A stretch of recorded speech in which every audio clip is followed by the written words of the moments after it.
सो mathematically अगर हम बात करें तो मैथमेटिकली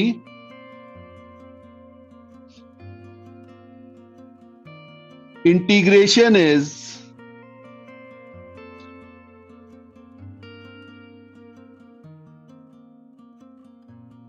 रिवर्स ऑफ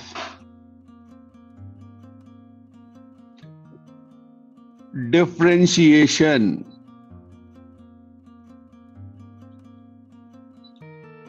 ठीक है, तो जो हमारी प्रोसेस थी डिफरेंशिएशन जिसे हमने पढ़ा था, आज जो हम पढ़ेंगे वो उसका रिवर्स होगा। अब रिवर्स का मतलब क्या है जरा सी समझते हैं। ठीक है, मान लीजिए मेरे पास कोई फंक्शन है fx और मैंने इसे डिफरेंशिएट कर दिया। क्लियर? तो ये डिफरेंशिएट करके कुछ नया फंक्शन आ जाएगा। I am calling it let's say g of x। किसी फंक्शन को डिफरेंशिएट करके दूसरा फंक्शन आ गया। तो fx को जब मैंने डिफरेंशिएट किया है तो मेरा gx आया। अब अगर मैं gx को इंटीग्रेट कर दूं, किसको इंटीग्रेट कर दूं? gx को, तो क्या आ जाना चाहिए? fx। आप इसको ऐसे समझ सकते हैं, आपने कोई चीज ली, आपने उसके छोटे छोटे टुकड़े कर दिए। तोड़ना मींस डिफरेंशिएट करना। ओके, तो आपने उसको जोड़ दिया, अब आप उसको वापस जोड़ रहे हैं, तो integration means to sum up. Okay, so integration means to sum up, जोड़ना किसी चीज को, इसी को इंटीग्रेशन कहते हैं। तो ये तो बिल्कुल बेसिक चीज हुई। अब इसको सॉल्व कैसे करेंगे या किस तरह से इसको समझेंगे वो करते हैं, तो इसको आप नोट कर लीजिए, फिर आगे चलते हैं।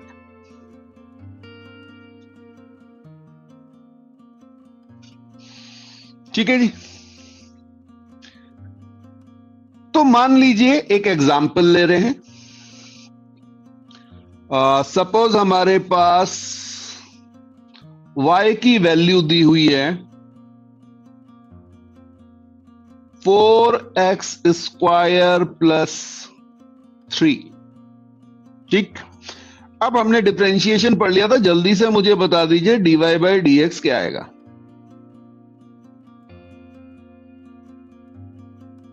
हाँ जी, dy बाई डी एक्स क्या आएगा? बिल्कुल सही बात है जी, 8x आ जाएगा। ओके, और कांस्टेंट का डिफरेंशिएशन 0 हो जाएगा। बिल्कुल ठीक। अब क्या करेंगे, जो ऊपर हमने पढ़ा, अगर मैं 8x को इंटीग्रेट कर दूं, अगर मैं 8x को इंटीग्रेट कर दूं तो मेरा क्या आ जाना चाहिए?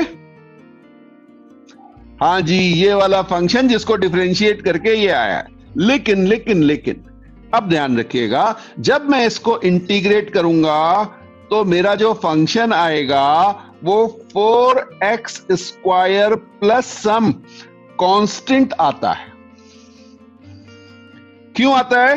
बिकॉज इसको अगर मैं डिफरेंशिएट करूंगा, मैं आपको एग्जांपल भी दिखा देता हूं, यहीं पे दिखा देता हूं साइड में ही। ठीक है, देखिए जैसे मैंने एक और ले लिया, इसको मैं y1 कह दे रहा हूं अब, और इसको मैं y2 कह दे रहा हूं। y2 मैंने ले लिया, लेट से सेम है 4x स्क्वायर प्लस 8 ले लेते हैं आपकी। Now what is dy2 by dx? फिर से ये क्या आ गया बेटा? 8x। ओके, इसका मतलब चाहे मैं y1 को डिफरेंशिएट करूं, चाहे मैं y2 को डिफरेंशिएट करूं, मेरा क्या आ रहा है? 8x। तो अगर मैं 8x को इंटीग्रेट करूंगा तो दोनों तो नहीं आ सकते, इसलिए हम लिखते हैं, अगर आप इंटीग्रेट कर रहे होते हैं तो एक कांस्टेंट फंक्शन साथ में आ जाता है। ये बहुत इंपॉर्टेंट कॉन्सेप्ट है। ठीक है, और ये आपका कहलाता है इनडेफिनिट इंटीग्रेशन। क्या कहलाता है? Indefinite integration. जरा टर्म्स धीरे धीरे समझते तो हमें क्लैरिटी होती चलेगी, फिर वो चीजों को सॉल्व करना आसान हो जाएगा। ठीक है, तो हमने क्या कहा? इंटीग्रेशन का मतलब होता है सम करना। अगर आप किसी फंक्शन को डिफरेंशिएट करके दूसरा फंक्शन लेके आते हैं, ठीक है, fx को डिफरेंशिएट करके आपका gx आया, तो आप अगर gx को इंटीग्रेट कर देंगे तो आपका fx आ जाएगा। If d by dx of fx is equal to gx,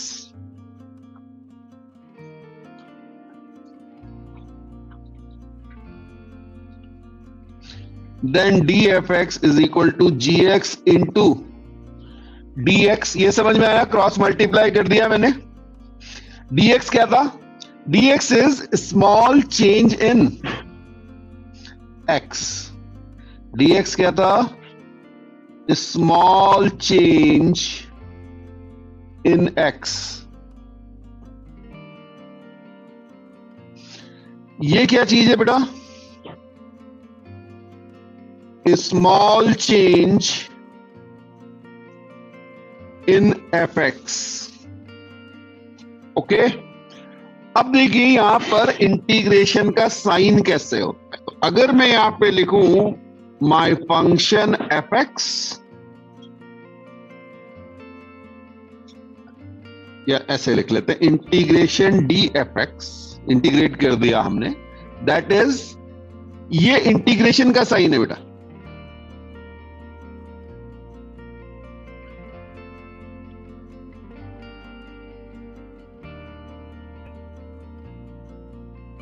so this, यहां पे रेड कलर से मैं बना रहा हूं, ऐसे करके आप ये साइन बनाएंगे। This is the sign of integration.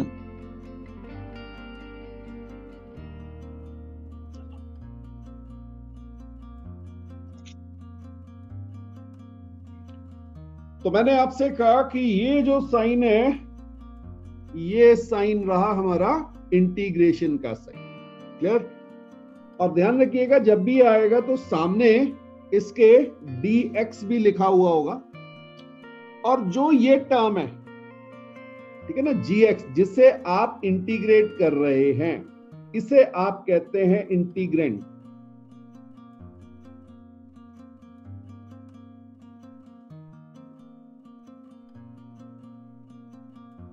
क्या कहेंगे? इंटीग्रेंड। और ये आपका वो वेरिएबल है जिसके रिस्पेक्ट में आप इंटीग्रेट कर रहे हैं। Variable with respect to we are integrating. तो ये इंपॉर्टेंट चीजें हैं, ये थोड़ा सा ध्यान रखिए।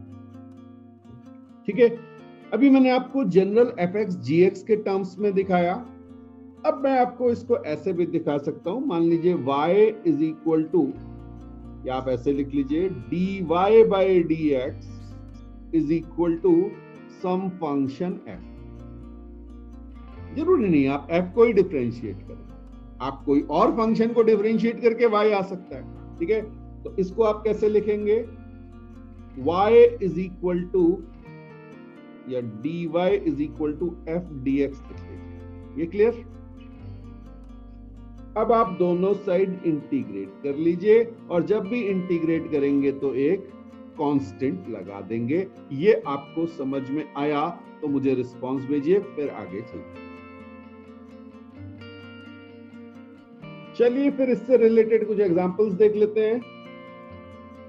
तो हमारा जो एग्जांपल है वो पहला एग्जांपल है, लेट्स से मैंने आपसे कहा इंटीग्रेशन x स्क्वायर dx, इसे आप इंटीग्रेट कर दीजिए।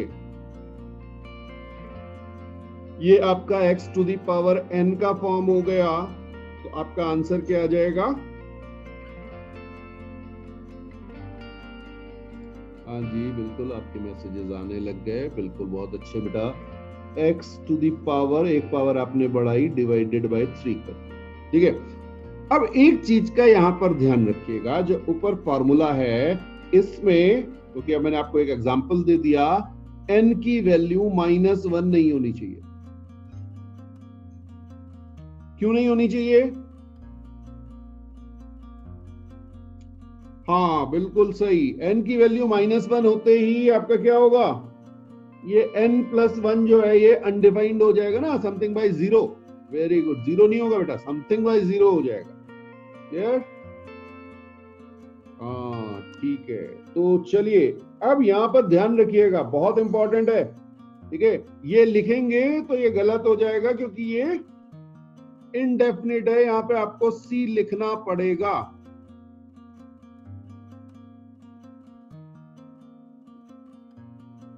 यस यस, अभी आ रहा हूं, उस पे आ रहा हूं। -1 मीन्स 1/x, यहां देखिएगा, integration x to the power -1 dx आप करेंगे तो ये इंटीग्रेशन 1/x हो जाएगा। बिल्कुल सही बात है आप, ठीक है। और 1/x किसे डिफरेंशिएट करके आता था, ये ln x का था, तो ये फॉर्मूला ही अलग है। ठीक है, बिल्कुल सही बात है, बिल्कुल सही बात है। तो इसको अभी देखेंगे बाद में। ठीक, very good very good very good. तो बढ़िया तैयारी चल रही है आप लोगों की, बिल्कुल अच्छी बात है। चलिए एक और एग्जांपल देख लेते हैं।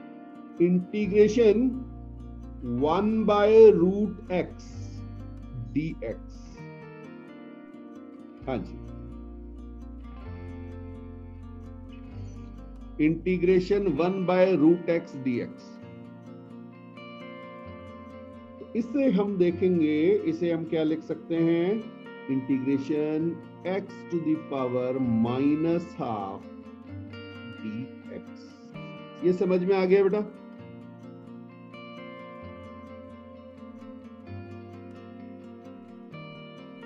√x का मतलब हो गया 1/2। ठीक है, ओके। तो यहां पर मेरी n की वैल्यू -12 आ गई। अब जब मैं इसे सॉल्व करूंगा तो ये मेरा आ जाएगा x to the power -12 + 1 upon -12 + 1 और साथ में प्लस एक c कांस्टेंट तो मुझे लगाना ही पड़ेगा।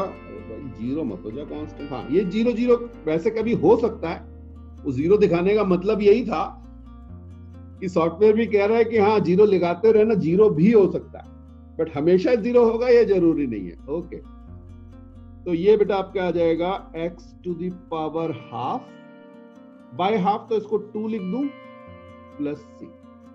तो ये मेरा आ गया इंटीग्रेशन 1/√x dx। क्लियर है? अच्छा, ये कुछ ऐसे है ना स्टेप्स, ये आपको जो है जितने याद हो जाए उतना अच्छा।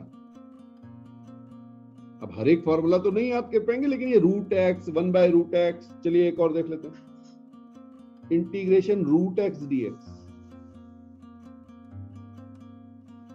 Integration √x dx।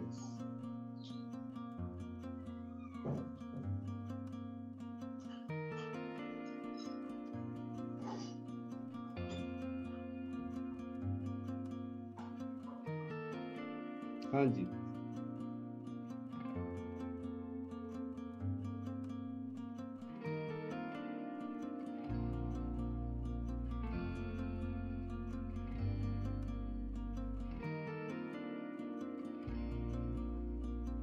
तो ये आपका आ जाएगा integration x to the power ½ लिख सकते हैं आप इसे। ठीक है ना, √x है तो ये लिख दीजिए, बिल्कुल सही बिल्कुल सही। तो ये आपका x to the power 3/2 divided by 3/2 plus some constant, तो इसको आप लिख सकते हैं 2/3 x to the power 3/2 plus constant. ठीक है, चलिए बहुत बढ़िया बेटा।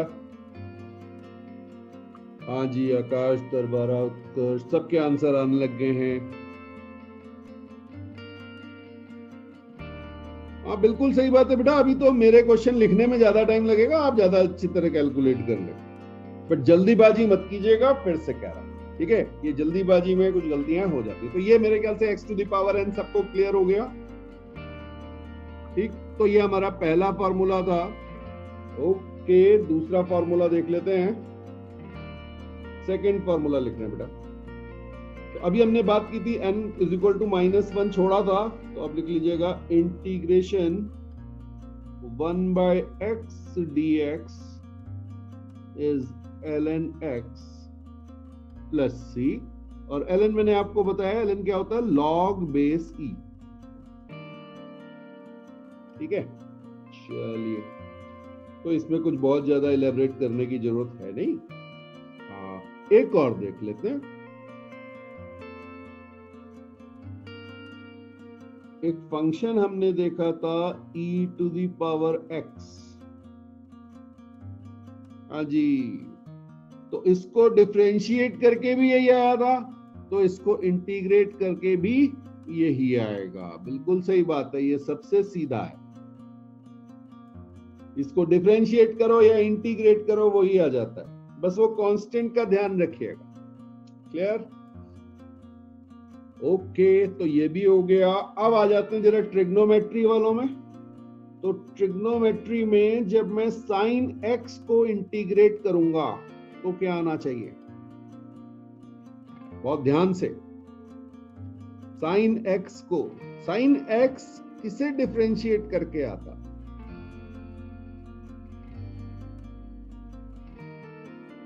साइन x तो आता ही नहीं था, माइनस साइन x आता था, कॉस x को डिफरेंशिएट करके। समझ में आया? तो साइन के लिए साइन माइनस हो जाएगा, बिल्कुल सही बात है। आप लोगों के आंसर भी आ गए, यहाँ x लिखना मत भूलिएगा। हाँ, यहाँ पे minus cos x plus constant आ जाएगा। Very good. नेक्स्ट जो फॉर्मूला है वो है इंटीग्रेशन cos x dx। हाँ जी, ये जो है ये आपका हो जाएगा प्लस साइन x प्लस। ठीक है, चलिए, बहुत बढ़िया बात है जी। ये सब अगर आपको समझ में आ रहा है तो किसी को डाउट हो तो बेटा भेज देना मुझे, शर्माना मत बिल्कुल। ठीक है, तो साइन हमारा हो गया, कॉस हमारा हो गया, और भी कोई किया था हमने? Integration sec square x. हाँ जी, ये किसको डिफरेंशिएट करके आया था? ये आया था tan x को डिफरेंशिएट करके, अगर आपको याद हो तो। हाँ जी, तो ये tan x प्लस c हो जाए। क्लियर है? तो ये कुछ स्टैंडर्ड फॉर्मूले हैं हमारे, जिन्हें हमने डिफरेंशिएट किया था, देखा था, और उसको वापस हमने, जो रिजल्ट हमारा आया था उसको हमने इंटीग्रेट कर दिया, तो पहले वाला फॉर्मूला आ गया। साथ में हम एक कांस्टेंट टर्म लगा देते हैं, इसे हम कहते हैं इनडेफिनिट इंटीग्रेशन। ठीक, तो C इज, इसका नाम भी चाहे तो लिख लीजिए, कांस्टेंट ऑफ इंटीग्रेशन।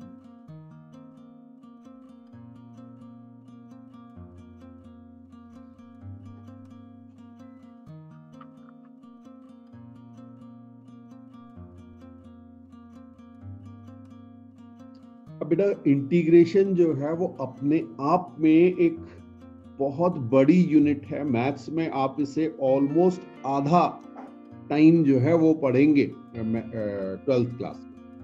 ठीक है, तो half of class 12th is part of calculus, तो उसमें जो है आपका कुछ डिफरेंशिएशन का पार्ट आएगा और इंटीग्रेशन आएगा। तो definite integration, indefinite integration, area under curve, बहुत सारी चीजें वहां पर आएंगी। ठीक, तो अब कुछ रूल्स हैं, ठीक है, तो उनको भी नोट कर लेते हैं, जैसे हमने डिफरेंशिएशन के लिए किया था।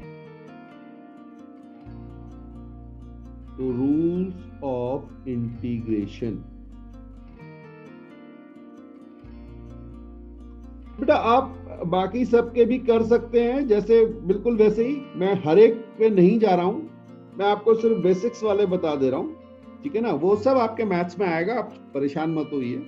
बट हाँ, एक चीज का ध्यान रखिएगा, आप किसी भी फंक्शन को अगर चाहेंगे कि इंटीग्रेट कर दें, तो जरूरी नहीं कि हर फंक्शन इंटीग्रेट हो जाए।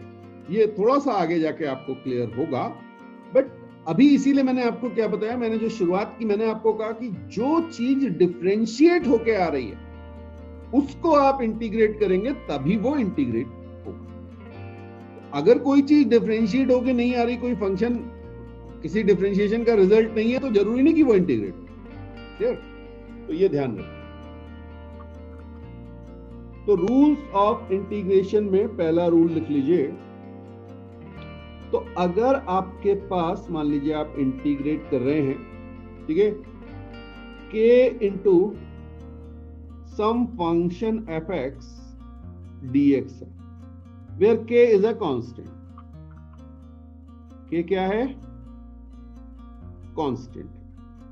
तो जैसे डिफरेंशिएशन में हुआ था कि कांस्टेंट टर्म बाहर चला गया था,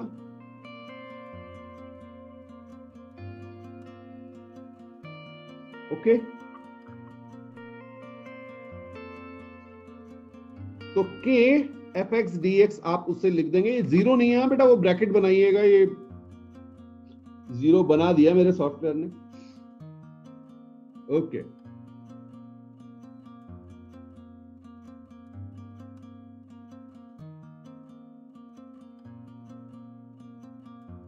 ये समझ में आ गया? अब देखिए, जो आप अभी cos 2x वाला पूछ रहे थे, मैं उसका भी एक फॉर्मूला आपको लिखा दूं। मान लीजिए आपके पास एक रिजल्ट है, integration constant k f x d x is equal to let's say k into f x, ऐसा कह लेते हैं, ओके लाइक, हाँ, k into f x plus some constant, ये आपका रिजल्ट दिया हुआ है। तो अब जो आप बात कर रहे थे वो मैं आपको दिखा रहा हूं। तो ये मेरा आ जाएगा बेटा k f of kx dx, ठीक है ना?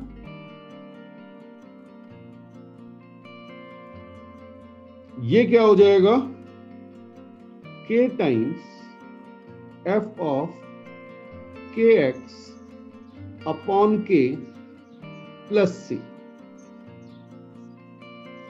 कोई cos 2x पूछ रहा था, ये सब्स्टिट्यूशन हो गया बेटा। तो ये अगर बहुत ज्यादा एकदम से समझ में ना आए तो परेशान मत होइएगा, मैं आपको सिर्फ दिखा देता हूं कि ये ट्रायल ले लीजिए। इसमें इंटीग्रेशन cos x dx आपको पता होगा, इंटीग्रेशन cos x dx क्या आता है बेटा?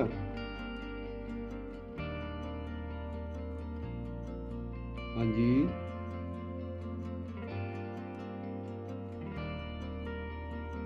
cos x dx क्या आता है?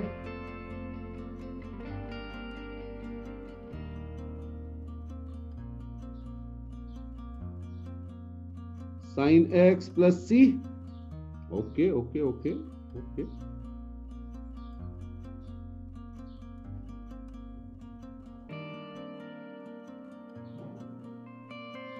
हाँ जी। अब जरा ये फॉर्मूला लगाओ। मैंने क्या कहा आपसे? आपने कहा इंटीग्रेशन cos 2x dx, ठीक है, k कितना हो गया मेरा? 2 हो गया। यहां पे नहीं है, कोई बात नहीं, तो आप यहां पे क्या करेंगे? sin 2x by 2 plus c कर देंगे, ठीक है जी।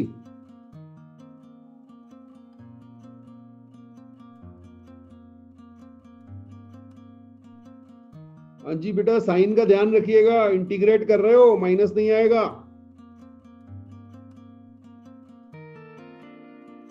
हाँ अभी होगा ये, क्योंकि अभी डिफरेंशिएशन की चीजें याद है ना, अब इंटीग्रेशन में उल्टा करना पड़ता है तो सोचना पड़ता है।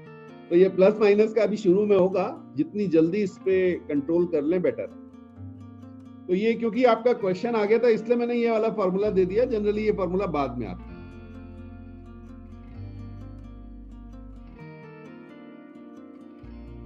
तो इस तरह से और भी बहुत सारे आ सकते हैं, ठीक है। अभी समझ लेते हैं, फिर आप सारे निकालने लगेंगे, चिंता मत कीजिए। एकदम से बड़े बड़ों पे जंप मत कीजिए, पहले बेसिक समझ लीजिए, बड़े वाले अपने आप हो जाएंगे अगर आपको बेसिक समझ में आ रहा है। ठीक, ओके। अब देखिएगा, मान लीजिए मेरे पास इंटीग्रेशन है किसका, दो फंक्शंस का, एफ एक्स प्लस जी एक्स डी एक्स। तो ये आपको पता है, जैसा हमने डिफरेंशिएशन में किया था, दोनों फंक्शन अलग अलग होके डिफरेंट इंटीग्रेट हो जाएंगे, ठीक है। प्लस इंटीग्रेशन जी एक्स डी एक्स। ये एफ एक्स और जी एक्स के टर्म में बड़े भारी भारी से लगते हैं, अभी सॉल्व करेंगे तो ये बड़े आसान सी चीज है, घबराइएगा मत देख के। सिमिलरली अगर मैं कहूं कि ये इसके बीच